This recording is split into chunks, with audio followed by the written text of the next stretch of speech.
Hola, el día de hoy hablaremos de neurotransmisión, en concreto de neurotransmisión serotoninérgica, es decir, aquella mediada por serotonina. La serotonina es un neurotransmisor del grupo de las monoaminas, siendo específicamente una indolamina.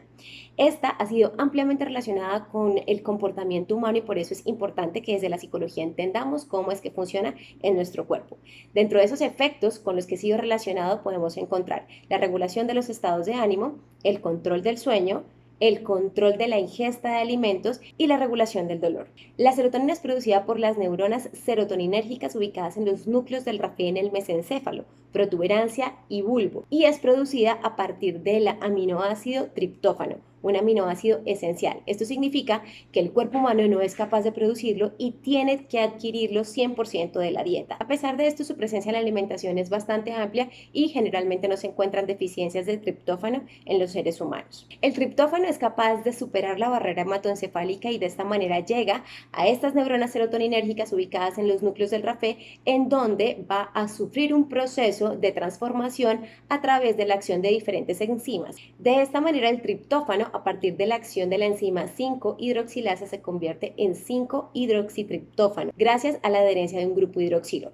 Posteriormente, una segunda enzima entra en acción, la 5-HTP descarboxilasa, que básicamente retira un grupo carboxilo de este 5-hidroxitriptófano y la convierte en 5-hidroxitriptamina, también conocida como serotonina. La serotonina en las neuronas serotoninérgicas es producida tanto en el soma como en el axón y una vez ha sido sintetizada debe ser empaquetada en vesículas sinápticas para que pueda estar disponible para el proceso de neuroconducción. Este empaquetamiento se lleva a cabo gracias al efecto del transportador vesicular de monoaminas que captura toda la serotonina que previamente ha sido sintetizada en la neurona serotoninérgica para llevarla a las vesículas sinápticas. Es importante recordar que las vesículas sinápticas están formadas por una membrana que es igualmente una membrana bilipídica como lo es la membrana celular de la neurona y por esta razón tiene la capacidad de unirse o fundirse de alguna manera con la membrana sináptica para poder ser expulsado desde la neurona hasta el espacio sináptico. Importante es tener en cuenta también que para que esto ocurra, el potencial de acción que se ha transmitido a través del axón debe llegar hasta los botones terminales de la neurona presináptica para que de esta manera se activen los canales de calcio dependientes de voltaje, se incremente el influjo de calcio al interior de la célula y de esta manera se puedan unir tanto la membrana de la vesícula sináptica como la membrana del axón o de los botones terminales del axón. De esta manera, por exocitosis se está liberando a la hendidura sináptica el contenido de esa vesícula sináptica, que en este caso en concreto sería la serotonina. Esta serotonina libre en la hendidura sináptica queda disponible para llegar a los receptores específicos de serotonina que están ubicados primordialmente en la neurona postsináptica. Estos receptores de serotonina son proteínas transmembranas que están distribuidos en diferentes familias, en total en 7 familias de receptores serotoninérgicos que tienen diferente nomenclatura, diferente denominación, pero básicamente son específicos para la serotonina. Estos tienen unos lugares de acoplamiento específicos para la serotonina y esto genera cambios que conducen a la despolarización de la neurona postsináptica. Es así como se transmite la información desde la neurona presináptica a la neurona postsináptica. Es importante recordar que en la neurona presináptica las vesículas sinápticas serán recicladas y que la serotonina que no sea utilizada en la neurotransmisión o que sea recaptada por receptores serotoninérgicos ubicados igualmente en la neurona presináptica será rápidamente degradada por la acción de la MAO o monoamino oxidasa. Finalmente, es importante tener en cuenta que esta serotonina que ha sido producida, sintetizada en las neuronas serotoninérgicas de los núcleos del RAFE, no se queda allí, sino que es distribuido a todo el sistema nervioso central a través de unas vías de conexión serotoninérgica y esa está mediada por los diferentes tipos de acciones que las neuronas serotoninérgicas van a enviar a las diferentes zonas del sistema nervioso. Tenemos algunas neuronas serotoninérgicas que envían sus axones de forma descendente hacia el bulbo raquídeo y estas ayudan a la transmisión del dolor. Otras envían sus sus acciones más localmente en el tallo cerebral y ayudan a regular los estados de sueño y vigilia, mientras que otras envían sus acciones de forma ascendente hacia diferentes partes de la corteza cerebral, el tálamo, hipotálamo, las amígdalas, el hipocampo, la sustancia nigra, y de esta manera básicamente envían sus fibras a todas las partes del sistema nervioso central, permitiendo que la acción de la serotonina se lleve a cabo en todas las partes del sistema nervioso central, incluso muy distante del lugar en donde esta ha sido sintetizada. Ahora vamos a hablar de qué sucede en nuestro organismo si se nos disminuye la serotonina o si tenemos una alta producción de serotonina. Recordemos que la serotonina se encuentra en 2 lugares en nuestro cuerpo. La primera es el cerebro, la segunda es en el intestino. Cuando tenemos una disminución de serotonina, vamos a tener trastornos dependiendo del nivel como esté la serotonina y de la parte del cuerpo donde esté. Por ejemplo, en el dado caso del aumento del estrés, es una de las principales razones por las que se nos disminuye la serotonina. Lo que va a suceder es que se produce que la glándula suprarrenal libere cortisol y se agota rápidamente la serotonina y todos estos depósitos. Lo que va a pasar es que la persona entre en un cuadro depresivo. Por lo general, la disminución de la serotonina lo que va a hacer es el cambio de ánimo, y ese cambio de ánimo lo que va a generar son esos trastornos. Entonces decimos que la baja serotonina la vamos a evidenciar. ¿Por qué? Porque nos va a dar mal humor, nos vamos a poner completamente irritables, ese momento en que las personas no le pueden hablar a alguien porque va a contestar de una manera muy grosera. Vamos a tener impaciencia en todas las situaciones que vamos a presentar en el día a día. Nos va a dar ganas de comer cosas específicas, como cuando a uno le da un antojo, pero en este caso es un antojo de hidratos de carbono.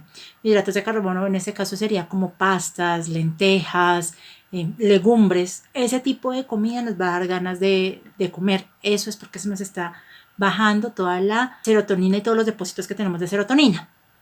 También nos va a dejar como esa sensación de que no hemos dormido bien y que despertamos de una manera mucho más cansados de lo que nos acostamos. Ahí esas son alertas de que tenemos muy baja ya la serotonina. También podemos hablar de la angustia. La angustia es una muestra adicional y es lo que ocasiona la baja serotonina en el organismo. Ahora hablemos qué pasa si sucede todo lo contrario. Que nuestros depósitos de serotonina están elevados. Muchas veces esta situación se presenta cuando las personas les diagnostican algún trastorno y los medican con algún antidepresivo o algún fármaco que lo que hace es supuestamente nivelarle. Se dice que en los primeros momentos, en los primeros días que se consume este fármaco, lo que va a hacer es generar una subida extrema de la serotonina.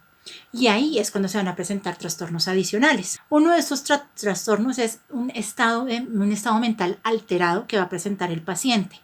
Muchas veces se consulta a los médicos porque suceden estas situaciones. Otro de estos síntomas, cuando la tenemos muy elevada, es la hiperactividad. Esta hiperactividad se va a ver evidenciada con la taquicardia que se presenta en los pacientes, sudoración excesiva y hasta diarrea. Otra de las situaciones que puede presentar cuando tenemos demasiada serotonina es la disminución de las respuestas reflejas en nuestro organismo. Vamos a exponer un poco acerca de la farmacología que está siendo utilizada para influir sobre los niveles de serotonina en los pacientes. Entonces, diferentes tipos de fármacos funcionan como agonistas, que son aquellos que simulan el receptor, o antagonistas, que tienen el efecto contrario al receptor sobre el cual se está actuando.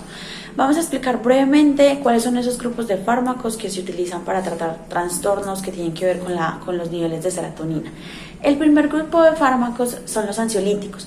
Los ansiolíticos son agonistas del 5-HT1 y son indicados para el tratamiento contra la ansiedad, pero también para dificultades con los sistemas inmunodeprimidos, que es por ejemplo el caso de las personas con dermatitis atópica. Este tipo de medicamentos lo que hace es que genera una ansiólisis, actúa directamente sobre el sistema nervioso, mejorando casi que de inmediato los niveles de ansiedad. Un ejemplo de ansiolítico es la buspirona, pero además dentro de los efectos adversos se encuentra el mareo, el temblor y la debilidad generalizada. El segundo grupo de fármacos son los triptanos. Los triptanos también son agonistas del 5-HT1, pero eso lo que hacen es inhibir la transmisión dolorosa en algunas partes del cerebro, por lo cual están indicados para el tratamiento, por ejemplo, de los síntomas de migraña y el dolor de cabeza. Ejemplos de los triptanos se encuentran el sumatriptán y el naratriptán, pero el efecto, digamos, adverso de los mismos es que pueden generar vasoespasmos porque actúan sobre, digamos, la presión sanguínea. Luego encontramos los antieméticos. Los antieméticos son antagonistas del 5-HT3. Estos se encuentran actuando directamente en los intestinos. Entonces lo que hacen es que pueden ayudar, por ejemplo, en el tratamiento contra las náuseas y son indicados en pacientes que presentan náuseas y, digamos, problemas intestinales después de estar en quimioterapia. Un ejemplo es el ondansetron, y uno de los efectos secundarios que genera es que puede congelar, digamos, el sistema nervioso y el intestino y generar constipación. Y luego, por último, en esta primera fase tenemos los antipsicóticos. Estos son antagonistas también y son indicados en el tratamiento de enfermedades psicóticas como la esquizofrenia.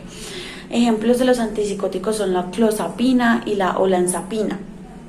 Los efectos adversos que se han registrado son bastante diversos y numerosos, por lo cual no voy a ahondar en ellos, pero son bastantes. Luego tenemos otro grupo de fármacos que es mucho más conocidos, los inhibidores selectivos de recaptación de la serotonina. Estos lo que hacen es que aumentan directamente los niveles de serotonina y están indicados entonces para el tratamiento de la depresión, la ansiedad, el trastorno obsesivo compulsivo y algunos trastornos alimenticios, al igual que las adicciones. Ejemplos de estos inhibidores selectivos son la fluoxetina, que es bastante recetada, la paroxetina, la cetralina y muchos más. Una de las grandes, digamos, críticas es que estos tratamientos se conoce que pueden generar efectos adversos complicados como la disfunción eréctil, la anedonia, que es la incapacidad de sentir placer o de disfrutar algunas cosas de la vida, y también generar diferentes trastornos de coagulación. Luego se encuentran los estimuladores selectivos de recaptación de la serotonina, que hacen lo contrario, disminuyen los niveles de serotonina.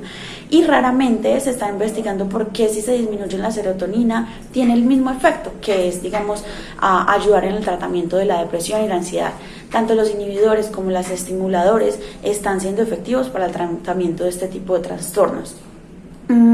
Un ejemplo de estimulador es la tianeptina. Y dentro de los efectos adversos se encuentra, por ejemplo, los trastornos del sueño y la anorexia. Luego se encuentran los triptófanos, que más que ser un grupo de fármacos se encuentran sobre todo en los alimentos y se recomienda que sean consumidos diariamente. Estos aumentan los niveles de la 5-HT y son indicados directamente en el tratamiento de trastornos psiquiátricos.